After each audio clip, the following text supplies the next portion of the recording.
প্রথম বর্ষ ফাইনাল পরীক্ষাটা নিতে জুলাই 28 সম্ভাব্য। তো আমরা আর কি স্যার চাইতেছি যে আমরা ডাবির আন্ডারে কোনো ফর্ম ফিল আপ করবো না আর কি স্যার। সার্টিফিকেট স্যার আমরা পাইতে পাইতে আর অনেক দেরি আছে স্যার।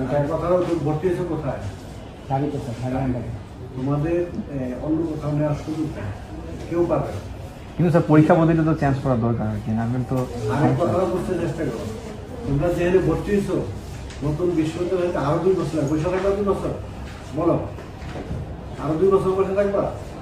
কিন্তু স্যার এইভাবে হইলে তো স্যার আমাদের তো অবস্থা আপনি দেখতেছেন স্যার। আমরা অবস্থা যেগুলো সেগুলো আমরা এই যে অন্তর্বর্তী কাজ করবে এটা নিয়ে আমাদের তো স্যার আমরা পরীক্ষার এখানে স্যার অথচ কোয়েশন করে স্যার ডাবি থেকে পেপার দেখে ডাবি স্যার। কথাটা বলছে তোমরা তোমাদের যে সমস্যাটা বললাম এই অন্তর্বর্তী ঘটনা এখন কমপ্লিট হয়নি, হইলেই আমরা বসবো। এটা শুধু আমি নিয়োগ পেয়েছি, বাকি যারা আছে তাদের সামনের সপ্তাহে হয়তো বসবো।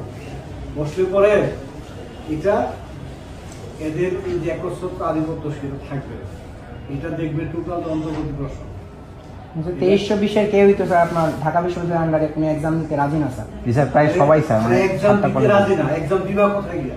আমরা স্যার অন্তর্বর্তীকালীন প্রশাসনের আন্ডারে কোনো এক্সাম দেওয়া যায়। আমরা এটাকে কম্পাইল করবো, কিন্তু তোমাদের একটা জিনিস তোমাদের কোনো অবস্থা অন্য কোথাও নেওয়া যাবে না, এই মধ্যে নেওয়ার সুযোগ নাই। নাকি আবার জাতীয় সুযোগ যাবা? তাহলে আমরা ঢাবির আন্ডারে থাকবো।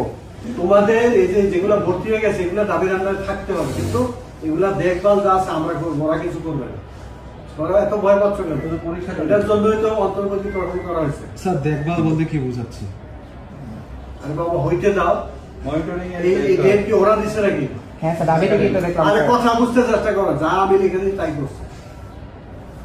আমরা শোনো, পরীক্ষা হওয়ার পরে তোমাদের একজন আসন দেখে